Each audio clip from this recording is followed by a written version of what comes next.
सूरत railway police ने POCSO के आरोपी को गिरफ्तार किया। सूरत रेलवे पुलिस ने 13 साल के बेटी से बलात्कार के आरोपी रविशंकर नागिंदर ठाकुर को उत्तर प्रदेश से गिरफ्तार किया।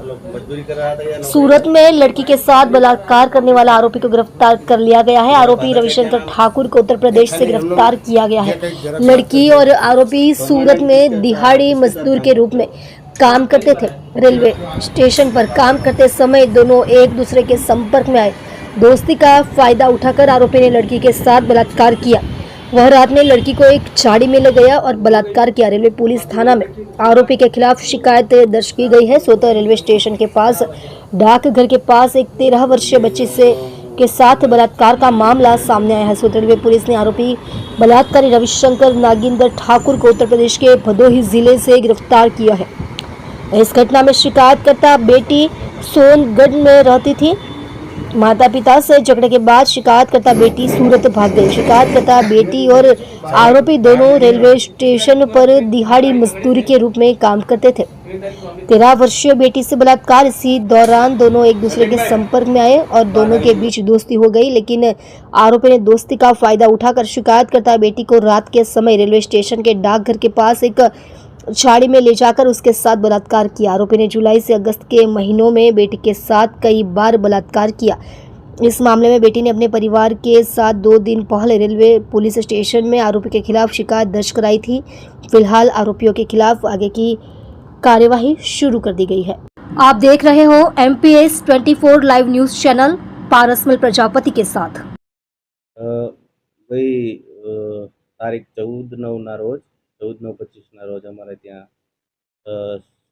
સોનગઢ જિલ્લાના એક 13 વર્ષના દીકરી છે, એમણે અહીંયા અમારા સુરત રેલવે પોલીસ સ્ટેશનમાં આવીને હકીકત જણાવેલી કે અમારે રવિશંકર કરીને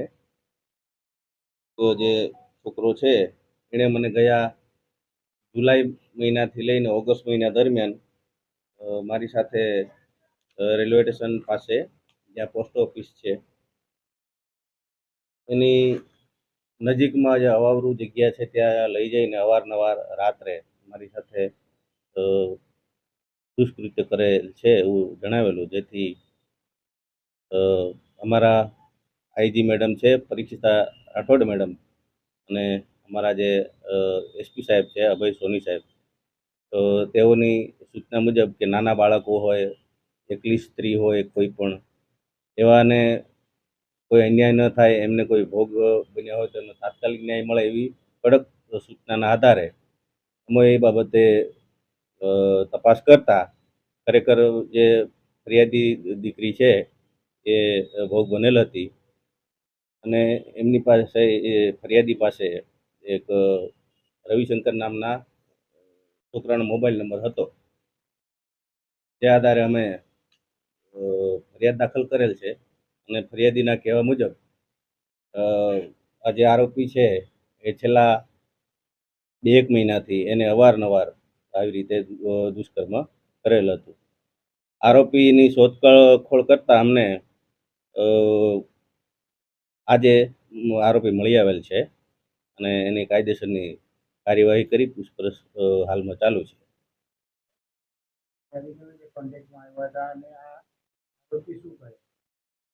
ફરિયાદી દીકરી છે તે એના મા બાપ સાથે એને અવારનવાર કદાચ અણબનાવ કે કોઈ ઠપકો આપવાના કારણે તે ઘરેથી ભાગી આવેલી હતી અને અહીંયા જે ફરિયાદી આરોપી છે એ પણ છૂટક મજૂરી કરતો હતો. ફરિયાદી દીકરી છે તો એ પણ છૂટક મજૂરી કરવાનું કામ કરતી હતી એવું એણે ફરિયાદમાં જણાવેલું છે. એ રીતે એમનો રેલવે સ્ટેશન ઉપર સંપર્ક થયેલો અને ભાઈબંધી દોસ્તી થયેલી.